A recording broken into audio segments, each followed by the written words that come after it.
These Creditors in Commerce workshop sessions, hereinafter sessions, are the private exchange of ideas and concepts between the providers and the recipients. The content is not meant as legal advice. The use or attempted use of any idea or procedure discussed in these sessions, as applied to the recipient's own personal transactions, cases, or controversies, or applied to other cases, may or may not result in a favorable outcome or the same outcome as discussed in these sessions.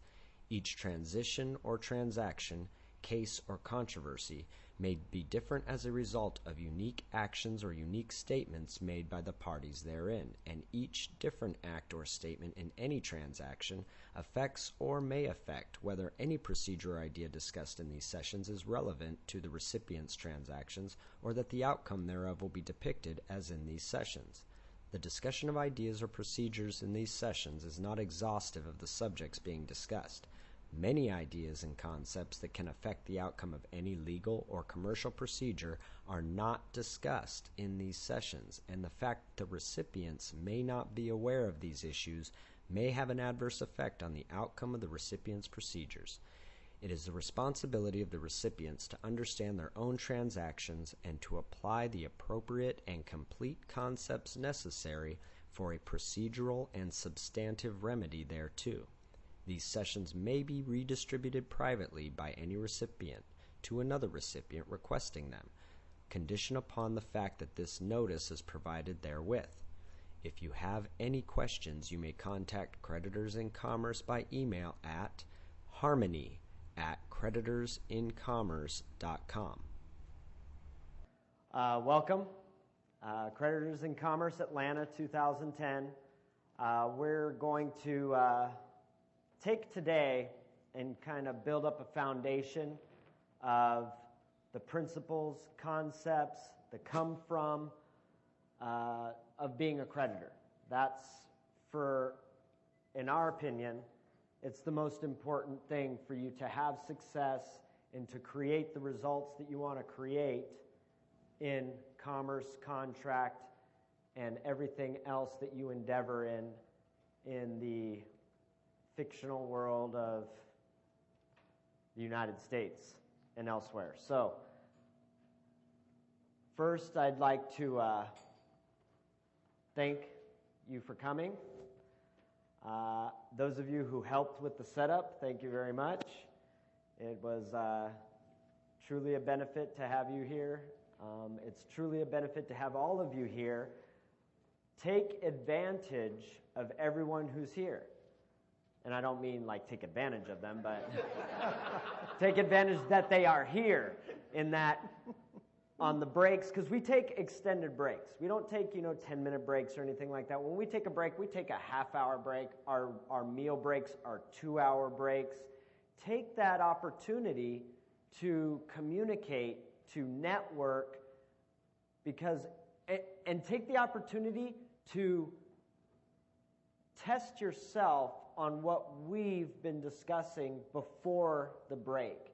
Meaning, if we talk about a certain topic, discuss that topic with people on the break so that by you articulating it and sharing with others, it'll actually solidify the principles and concepts for you.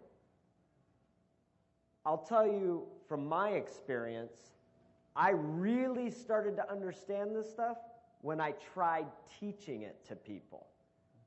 I started off just like you, a student sitting in Winston's and Tim Turner's and all these other gurus' classes, listening to the Monday night downloads. When people started coming to me to explain it to them because I explained it well, so every time I'd go to a seminar, I'd have my own little private seminars on the breaks outside the rooms where I was attempting to articulate my understanding of what we had just talked about in the room.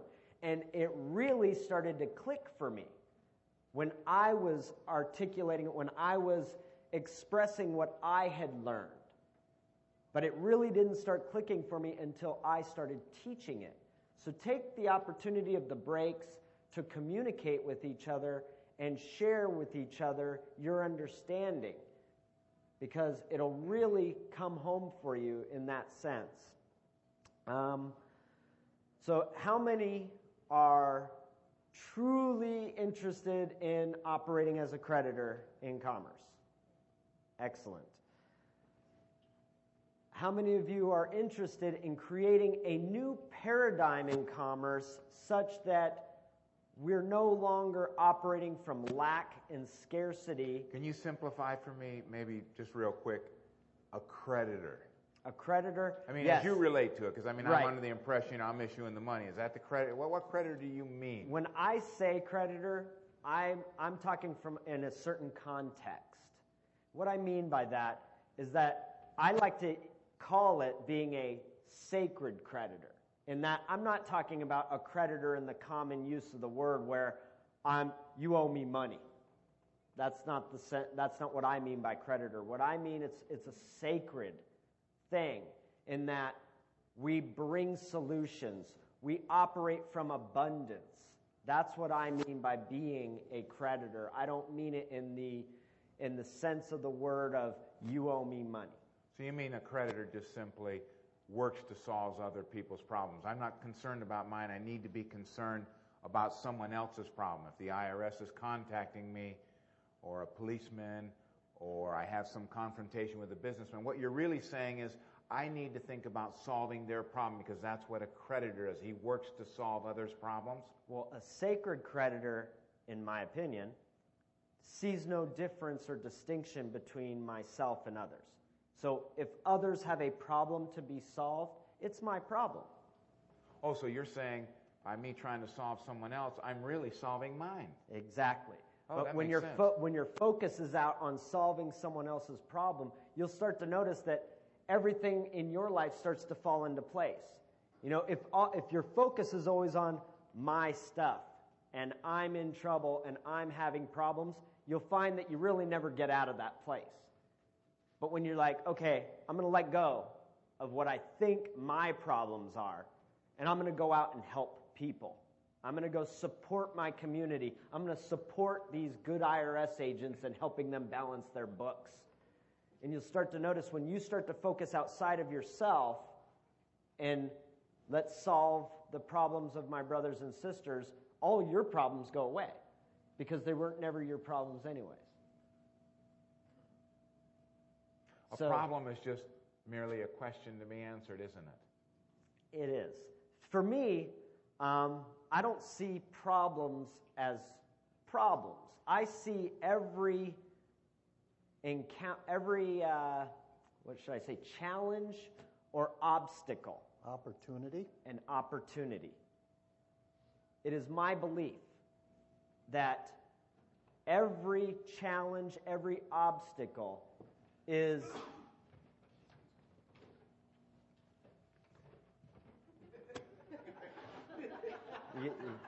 you ready? He's going to be quoting something. Actually, looks like he's going to be reading say it. anything, you know, is he going to get all upset? Every challenge, every obstacle, in my opinion and in my belief, is an opportunity. There is greatness. There is something. I mean, there are many great things in each of us, and the divine wisdom of the universe of God is that we are to become our fullest potential. We are to become the greatest us we can become. And in an obstacle or in a challenge, that's your opportunity. There is something great inside of you that is waiting to come out, that is waiting to bloom. And this challenge is your opportunity to come into that new gift, to have an awareness of that gift that's already inside of you. It already lives in you. You just haven't been made aware of it yet. You haven't brought it into the foreground of your awareness. So you're not aware that you have the gift. So, wow, what an opportunity that this challenge serves you in bringing out that best part of you, that gift that already lives inside you. And we're going to be discussing the come from of the creditor. When I say come from, I mean where my thoughts, where my intention is when I approach something. So if I've got a challenge, if I've got an obstacle, my come from is this is an opportunity, not this is a problem. If I come from this is a problem, then I'm in resistance to it, and it continues to be a problem. It controls you. It controls when it's you. a problem. Exactly. So, but when I come from this is an opportunity, then I can move forward and I can change it. I can transform it into something else. And I'm not stuck on it being a problem. My come from is, yes, this is an opportunity for me to get something, to learn, to grow. You know, one of the main books that we like to recommend for all of you that's a once-a-week read is a little treatise by James Allen, circa 1850. It's free on the internet. As a Man Thinketh. And this little treatise is 27 pages of the neatest philosophy. And I've been reading this stuff for like 30 years. But for many of you students and for all of us, it's really a once-a-week read because you're going to get stuff. But the beginning of this thing goes with, in the front cover, it says, they themselves are makers of themselves by virtue of the thoughts which they choose and encourage. That mind is the master weaver, both of the inner garment of character and the outer garment of circumstance. And as they may have hitherto woven in ignorance and pain, they may now weave in enlightenment and happiness. And what Brandon's talking about, where are you coming from? Where before it was a position of ignorance and pain, you can now start weaving things in enlightenment and happiness. And that come from this little treatise, once a week read. You're going to start finding little paragraphs in here because it's just packed with them. It's really a unique little treatise. And if you will apply this stuff, and this is a daily read, you know, we get up in the morning, you read one little paragraph, but at the end of the week on Sunday, you take a 45 to 60-minute read and read it over. Why? Over and over and over again. You've been imprinted, and you're going to need to change your come-from place. Absolutely. And one of the greatest things about that book is it puts in perspective intention, how thoughts and intention manifest in your reality. Starts out, the aphorism, as a man thinketh in his heart, so is he, not only embraces the whole of a man's being, but is so comprehensive as to reach out to every circumstance and condition of his life. A man is literally what he thinks, his character being the complete sum of all his thoughts. And what's an example of that? For me, an example of I am my thoughts, I am what I'm creating in my intention and thoughts is if I come from a place that I don't have enough. I don't have enough money. I don't have enough love in my life. I don't have enough resources. I don't have enough knowledge. How many people make up that they don't know enough to be successful in commerce? You think we know something, and you came here to get something from us. Us three will be the first ones to tell you, we don't know anything. But it doesn't stop us from doing what we're doing. We may not assume we know something, but we also don't come from a place of we don't have enough and we're not sufficient. We come from a place of we have it all. As a man thinketh. If I come from a place that I have all the answers inside of me. Is there anyone here who does not believe that you have all the answers inside of you? That God will provide you with all the insight you need. When you need it. When you need it. So that right there, that's a perfect example of what's his name? James Allen. James Allen. That's what James Allen's talking about. In that, if I come from a place of, I don't have the answers, I'm not enough, it's not within me to solve this or to overcome this challenge or obstacle, then that's exactly what your reality will be. You won't overcome it. You will fail because you're coming from a place of you don't have it in you to overcome it.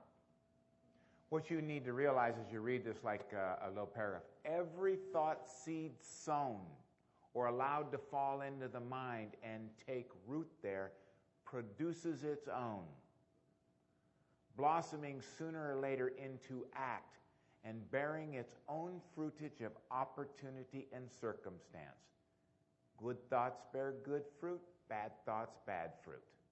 So what I hear you saying is that the thoughts and intentions will manifest in my conduct and actions. Absolutely. Every thought seed sown and allowed to fall into the mind. So what are you spending your time with? TV, radio, nightclubs, talking senseless gibberish with your friends about the latest political problems, and there's going to be a collapse in this and that, and who cares about all of it? What's it got to do with anything? Everything's going to be just fine. Quit troubling your mind. Because the actions and the conduct that come from the intentions and the thoughts will bring us the outcomes, the results, the fruits. So, if my thoughts and intentions are, it's all bad, and it's all going down, and boy, are we in trouble, well then, I'm going to take actions that are going to reflect that. And if we're all in that mindset, and we're all taking actions that, we're in trouble, it's all going down, we will create that. That will be the fruit of our actions from our thoughts and intentions. So thoughts and intentions lead to our conduct and actions, which lead to our outcomes and results. Says thus, yes, humanity surges with uncontrolled passion, is tumultuous with ungoverned grief, is blown about by anxiety and doubt. Only the wise man, only he whose thoughts are controlled and purified, makes the winds and the storms of the soul obey him. Tempest-tossed souls, wherever you may be, under whatever condition you may live, know this. In the ocean of life, the isles of blessedness are smiling, and the sunny shore of your ideal awaits your coming. Keep your hands firmly on the helm of thought. In the core of your soul reclines the commanding master. He does but sleep. Wake him. Self-control is strength. Right thought is mastery. Calmness is power. Say unto your heart, peace, be still. And that's how this ends. It's just one paragraph after another of, it's got a neat little poem. You will be what you will to be. Let failure find its false content in that forward environment. But spirit scorns it and is free. It masters time. It conquers space. It cows that boastful trickster chance and bids the tyrant circumstance uncrown and fill a servant's place. The human will, that force unseen, the offspring of a deathless soul, can hew a way to any goal, though walls of granite intervene. Be not impatient in delay, but wait as one who understands. When spirit rises and commands, the gods are ready to obey. He was a student at one time. He was a student at one time. We are, and we're still students. I was going to say, at one time. At every time, at every moment, I'm a student. And we're still students. But we're having a lot of fun at it. But if you can get where Brandon's talking about and Jack's going to elaborate on, the come from, what you think about will be. And it's interesting in that quote, what does right thought mean to you? Anyone? Right thought is mastery. Right thought is mastery. Anyone have an opinion of what that means? Come on, don't be shy. Just speak up. Thinking on the right things. Thinking on the right things. And what does that mean? Thinking on what is good, what is pure, what is right. Interesting. What is good, what is pure, and what is right. Now, what is good? Depends on where you stand. We're actually going to do a little diagram here. Because right thought will enable you to make distinctions between neutral events. And I'm here to tell you, every event is neutral. And what you make up about the event. See, we get so caught up in the what we make up about the event, we can't see the forest through the trees. We can't see clearly. Our thoughts are clouded by our story of what we make up about the neutral events. How many think what Hitler did was bad? I'm here to tell you it wasn't. Good and bad is a judgment you make up. What Hitler did was a neutral event. I'm not advocating exterminating people, but what he did was just the neutral event. We carry in judgment, we carry in the values, those are all the stories. Interesting, when I look at the Bible and the movement from a non-commercial zone into commerce happened when the predecessors of all human beings decided to begin judging. That's when commerce started. Up until that point, there was no judgment. What was the fruit? What was the name of the tree they ate the fruit from? Knowledge of good and evil. Knowledge of good and evil. So, and what was the first thing they did after they ate the fruit? Guilt, shame, right? They started judging. Who did they judge first? Themselves. So they took a neutral event, eating a fruit, right? It's a neutral event. And then they made up a whole bunch of stuff about it and descended from a place of non-commerce into commerce. Just by making judgments. Is a good definition of commerce the buying, selling, and trading of commodities? Actually, I love dictionary.com has a great definition of commerce. And if you look at where the word comes from, it comes from Latin, com and mercari. Com with, mercari, exchange. With exchange. The exchange of anything is commerce. The exchange of ideas, the exchange of thoughts, and the exchange of goods. And commodities is defined as anything of value or use, which ideas are. All of what he's saying. So you can get all... What's that, Garth? Is it all energy? Absolutely. Everything, it carries with it energy. It is energy. In reality, what does money represent? Energy. The exchange of energy. Because it carries with it intention. It carries with it some form of our value that we create for it. So we give it the energy, right? I mean, really, look at our whole economic system. We give it the energy with our signature. You've brought every dollar into existence by your energy. That's why the system itself recognizes that you are the source of everything. You're the source of all money. You're the source of all commodities. You're the source of everything that our modern world is made of. You're the source of it. You created it. You brought it into a reality. You actualized it. You are... That's why even in the Bible they recognize that man is the image of God. What was God? The creator. You're creators. Without you, there would not be anything. Now, as a creditor, don't get your head all big and say, there wouldn't be anything without me, because we have some students that do that. We're trying to get you away from, yes, you are the creator, you are the money, you are the energy, but Goes back to right thought. It goes back to right thought because we're taking a neutral event like creating money. And then what do you make up about it? Oh, well, I've got some kind of entitlement. You owe me, government.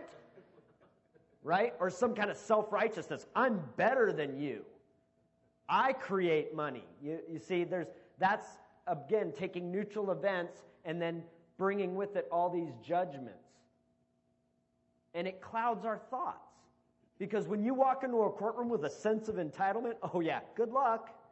Good luck. You're not going to get very far with that. Because we're going to talk about a couple of things that go on, and one of the key factors that he's talking about you're going to be dealing with is merits. Whether you merit the merits of your case and whether you merit a reward. And this is going to be a very, very central part of going into a courtroom, dealing with anybody in commerce, whether I'm dealing with my 16-year-old boy that wants to grow long hair, I'm asking about things. It's going to be all about whether you merit a reward or not. And what is merit? We said it's quality deserving reward, and then we look up deserve, and it's have by conduct a claim to. So hopefully during this seminar we're going to teach you a little bit about what claims are and how they work, because and it's all about claims. Liens are defined as claims. Forgive is to give up all claim. It really revolves around claims, and claims are to demand or ask for as rightfully belonging or due to one. Due to one, and then we're going to get into, well, I'm the creator of the money. Am I due? I did that mortgage. I shouldn't have to pay. Really? So we're going to find out a little bit more and get this and boil it down and see if we can't get you a little further down with some nice examples of some great stories of how to conduct yourself, how to merit a reward in all that you do in this land of commerce, on this sea of commerce. Commerce in itself is not bad, but there's two ways to conduct commerce. Number one, you do it because you do it out of love, to help someone else. Number two, you want a reward in return, so you do it and you charge your brother. See, what Brandon was saying to begin with, commerce is the exchange of everything. We had commerce in the Garden of Eden when the Creator loved man that he created. And he was in commerce with Adam and Eve, but he gave them everything out of love and only wanted love, respect, and return. But when Adam and Eve went into sin, which was basically commerce, in which they applied the concept of, wait a minute, we've got to make a judgment here. When you apply judgment, you're saying, I deserve something from you. Not because of love, but because I'm charging you with having taken something from me that I deserve. So now when you apply judgment to commerce, you're not doing it out of love. How can I help you solve your problem? You're doing it out of, what do I expect back from you in return, because I don't give you something for nothing. Now you've put judgment on it, and you've placed yourself above your brother because you believe that you're coming at this, it's a problem when I help you and I don't get something back. That's your mindset. And that's what we've been trained to do in the public. You don't give anything away for free. There is a cost for everything. So instead of loving the government, loving your brother, loving your enemy, you're in it for what's in it for me, and now everything in life is a problem, because unless they give me what I expect and what I want, you're never going to be satisfied and happy. Let's talk. Let me give you just a quick story to add to what he's talking about. I did a deal here. The landlord I have at the townhouse I'm living in, the home is in foreclosure. And this young lady doesn't own the home. It was owned by her now deceased father of about 2 years ago. And so this last roughly 3 months, a certain banking institution, very well known, has been calling her every hour, she says. I said, every hour? She says, 6-8 times a day, every hour, hounding me about a loan that I'm not on, I have nothing to do with, I'm not the executor of my father's estate. I tell them, they call, I said, it's not me, I'm not on the loan. Me.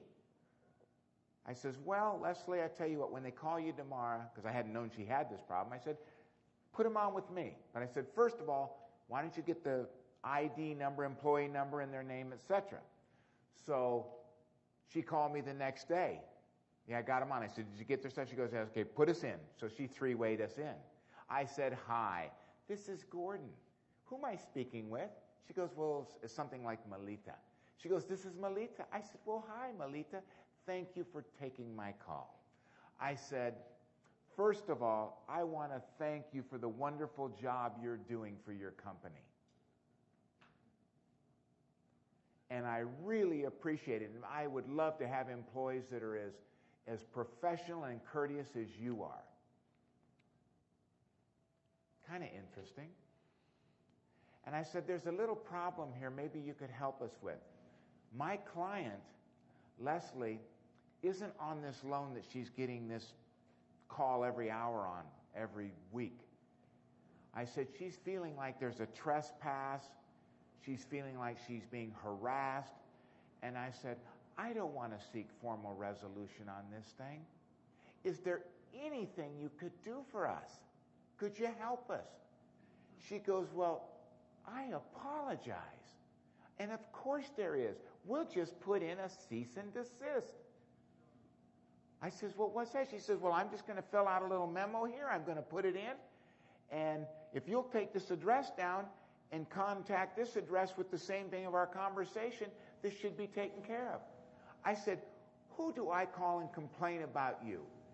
Because you're not getting paid enough. That's all I know. Where's your boss? I want to tell him you're not getting enough money because you are good. And I want to tell you how much I appreciate you. She said, again, I apologize. And, sir, I don't think you'll have any more trouble with this. Might be a little bit more. But, again, we're talking about from the come-from place. She told him every day, I'm not on the loan. It isn't me. I have nothing to do with this. Me. Why couldn't they understand that? They did. But why did they keep calling her? Because they're doing their job. Leslie treated it as a problem. I was just Leslie's counsel treated it as an opportunity.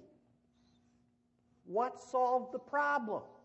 Treating it as an opportunity, because even though counsel said we have a problem, in reality, the way he was dealing with this on the phone call, wasn't he helping the woman, Melita, solve her problem, which resulted in calling this woman, Leslie, every hour during the daytime? So in reality, you're solving their problem, and when you solve your problem by treating them with respect and love and honor, what happened to Leslie's problem?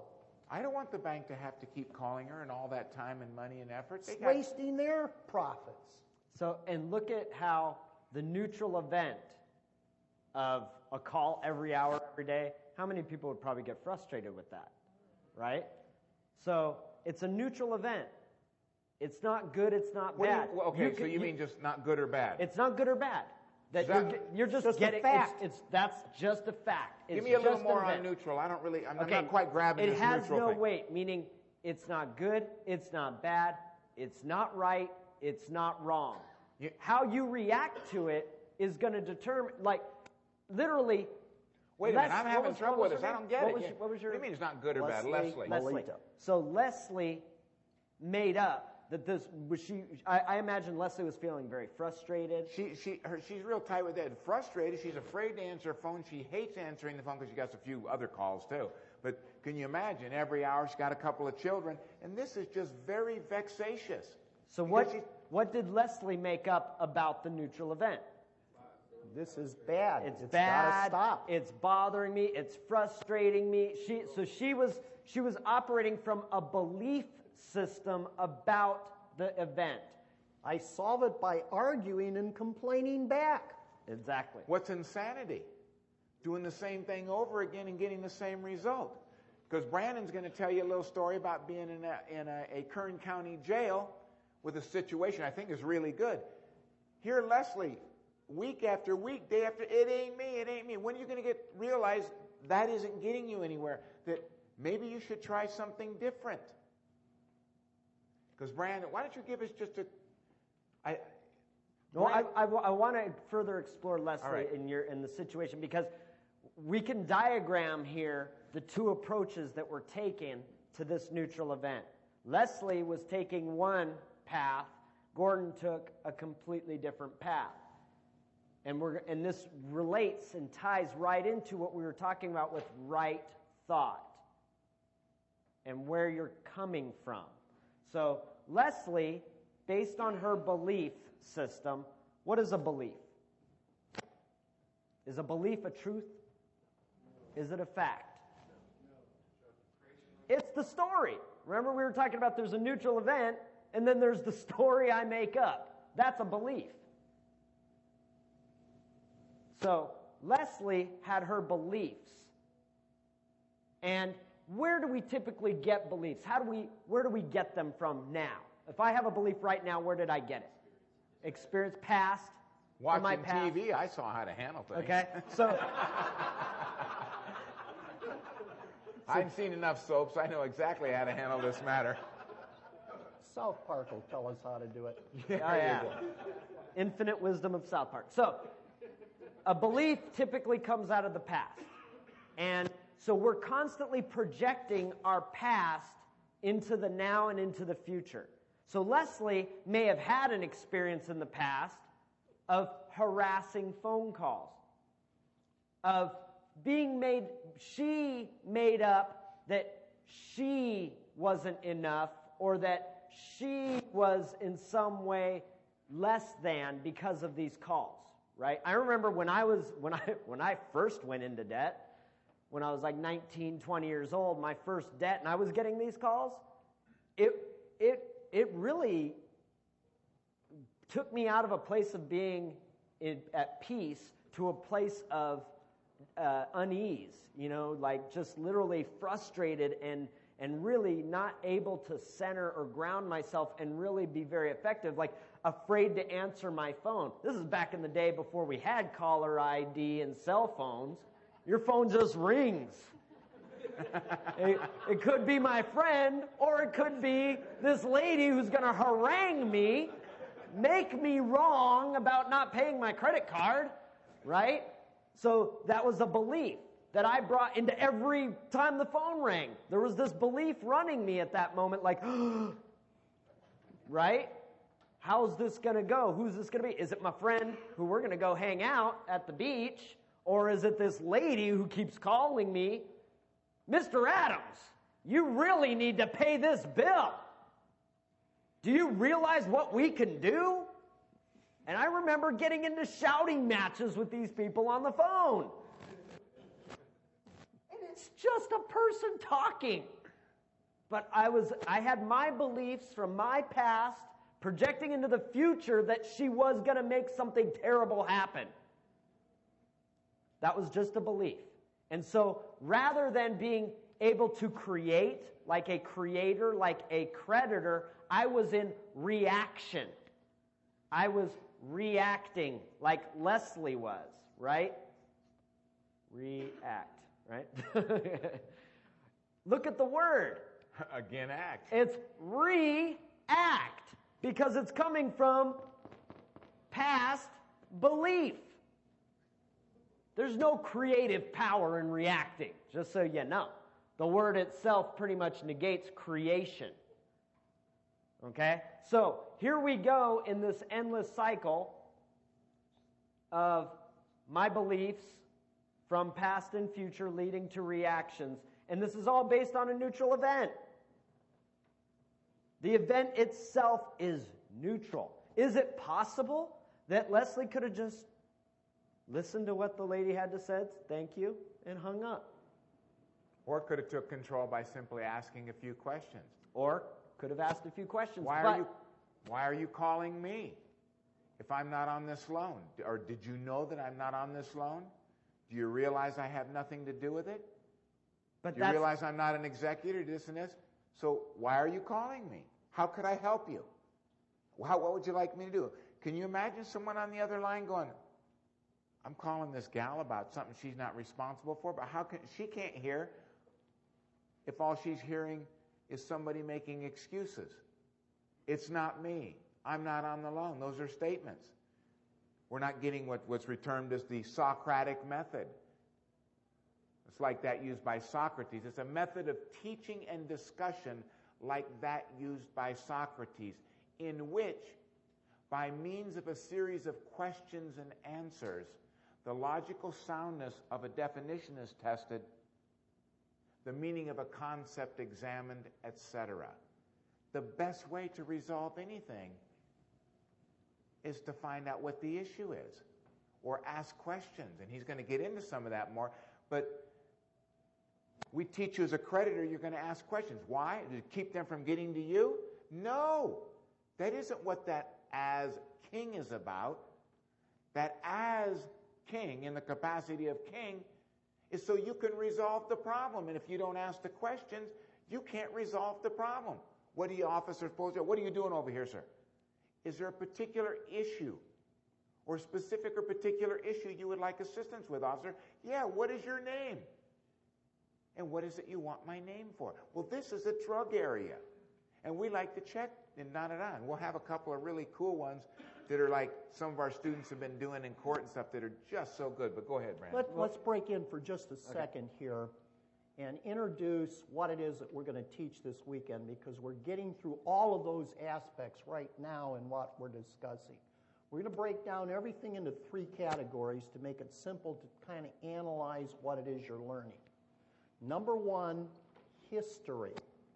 Because Brandon is saying that your whole thought pattern is going back to the experience that you've had in the past. And if you can gain knowledge and understanding not only from your own experience, but from all of educated society in the past, it's called history. So one of the things that we're going to be discussing this weekend is what is it that's actually going on. We started talking about commerce. Commerce is where all problems originate. So if we understand how society in the past, in the current time, and in the projection of the future is going to handle problems, Scripture says there's nothing new under the sun. We're not reinventing a new way of solving problems. The methodology has been here all the time. We're going to explain areas of history, what has gone on, which is continuing to go on, and if you understand it from the correct perspective, you're going to be able to handle your issues as opportunities instead of as problems, because somebody has solved these things in the past. We just have to understand how to do it so it's going to work. Number 2, you have to understand who you really are. Because I guarantee you, if you have a life where you think you have a problem instead of an opportunity, you don't understand who you are. How many people have seen the new Alice in Wonderland?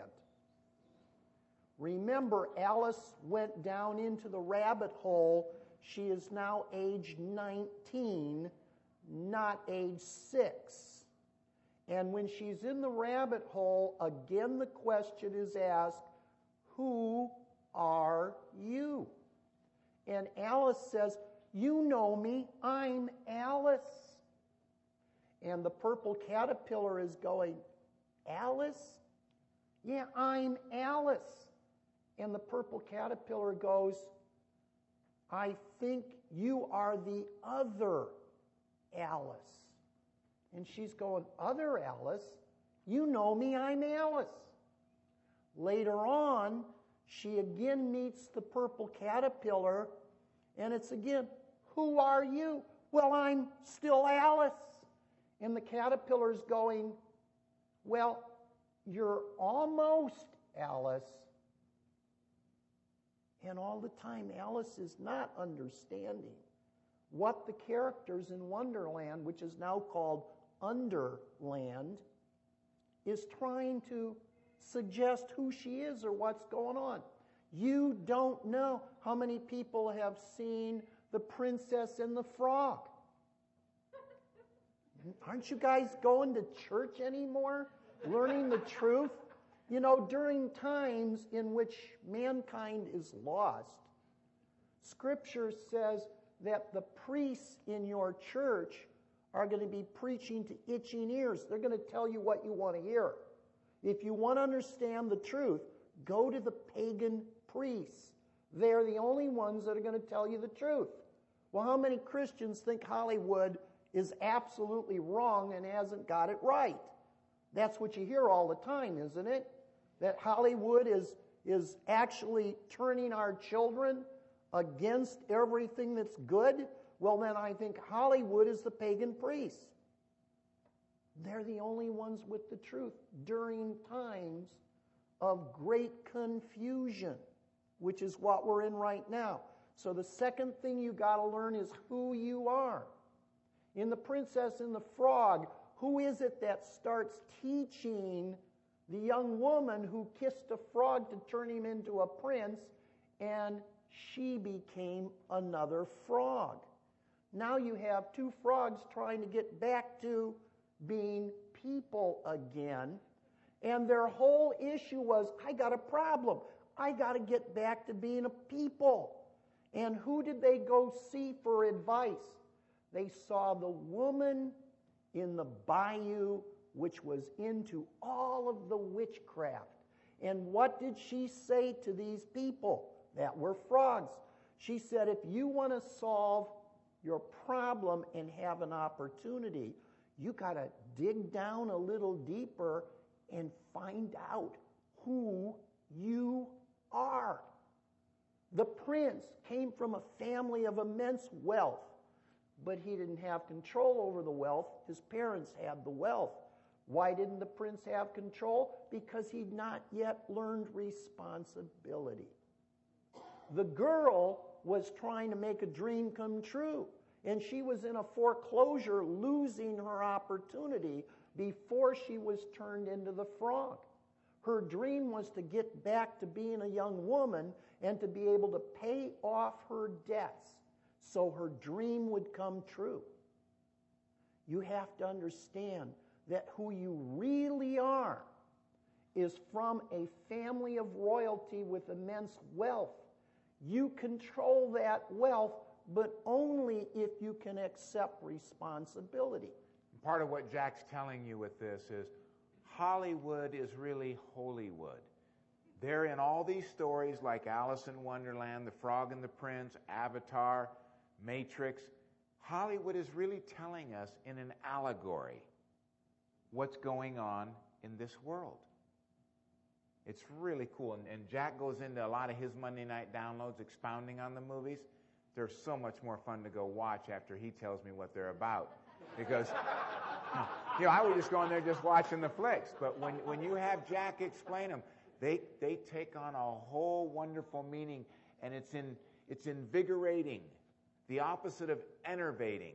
It's not weakening. It's so nice to see that we're being told the truth if we have eyes that can see and ears that can hear. You're going to go on to the third thing? So the second area now is learning who you are, because once you learn who you are, hasn't Brandon already told you that these are just neutral events? And if you understand who you are, and isn't the creation of energy, which is currency, coming from you, if you know who you are? Because you are from a family of royalty, and the royal family has all the currency which it creates as it needs it. Because we ourselves are the money. There is no gold and silver. That was back in the Republic. The Republic is still here. But it's on the private side. There's nothing declared to be money. But you are the currency. And we're going to show you how you are this weekend to get your remedy. So knowing who you are is critical in this equation. Because unless you know who you are, anything else we're going to talk about seems to be a continuation of a problem, because unless you understand you are the currency, you can't solve the accounting. You're burdened by them because you think they took from you your currency, and you're always looking at them to give you back your remedy.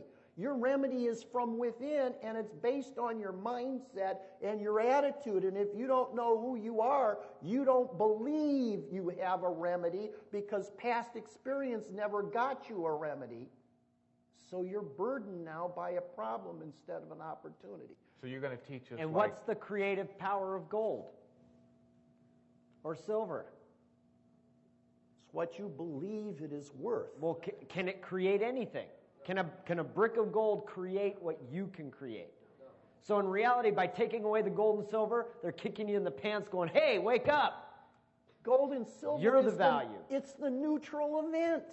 It's how you use it, because you understand the history, who you are, and finally the thing you have to understand, if you know what it is that's been going on, and you know who you are, you got to understand the rules of procedure to work out your remedy from who you are and what you need to do.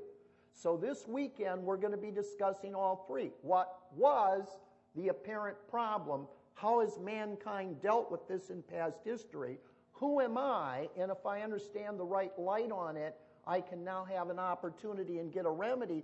But I need to understand the rules and the format in which to present my remedy to get it acknowledged, so that I have fulfilled their opportunity, which means they have now solved my problem, which never was my problem. It was an opportunity. When I solved their problem, my opportunity was fulfilled, and the problem that my straw man had went away. It was an illusion.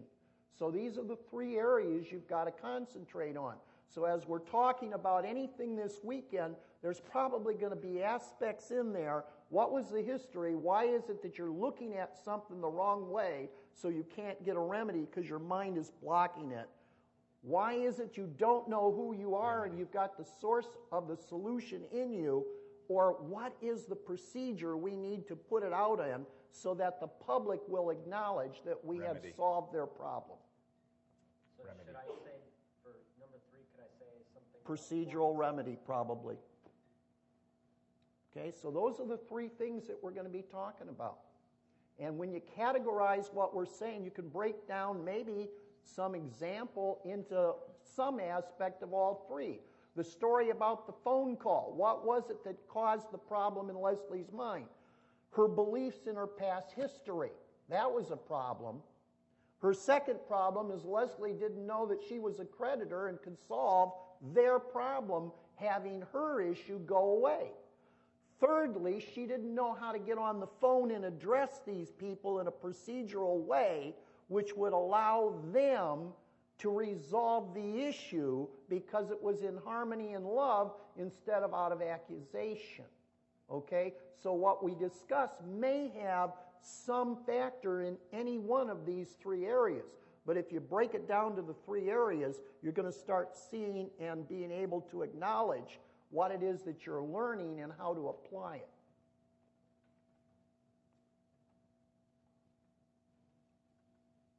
And thus creating and having results. So we're about at break time. We're about 3 minutes shy. So I'll continue this and we'll review this when we get back. We'll take a half hour. Remember, this is an opportunity to open up, communicate, and solidify for yourself an understanding, because the words we use to describe something may not be the words that you use, or may not be the words that will have the concept land for you. So take this opportunity to meet any and everyone you can, all those people in here you don't know, and take that opportunity as well to discuss what it is we're going to be discussing here this weekend and what you've heard so far. Before we make that break, let's see a show of hands. How many people in here are having foreclosure problems or friends that are having foreclosure problems? Okay, so that's almost half, okay? How many people in here are aware of what the red number on the back of your Social Security card applies to? A good share, but not everyone, okay? How many people would believe that the United States of America right now has both an operational republic and an operational democracy coexisting here at the same time? Everybody has about got their hands up, but if that's true, why do we have a Restore America program going on in the background in which it's alleged that we've got to bring back the republic as though it doesn't exist? It's going to be important for you to, we'll go ahead and take a break, and then we can talk about some of these things, define it, make it simple for everybody. And for the benefit of everybody, let's make it a point to keep on these timelines. And I'm directing this at you guys too, and myself. So we say a half hour, it's 10:30. Can we all be in agreement to be promptly ready to go at 11 o'clock? See, it's my tendency to not want to leave anyone out, okay? So I'll sit here and I'll wait. If you all are talking and standing up, I'll sit here and I'll wait. But if you guys take it upon yourselves to be, we're starting at 11, and we're all coming from the intention of we're starting at 11, we can make it happen, okay? So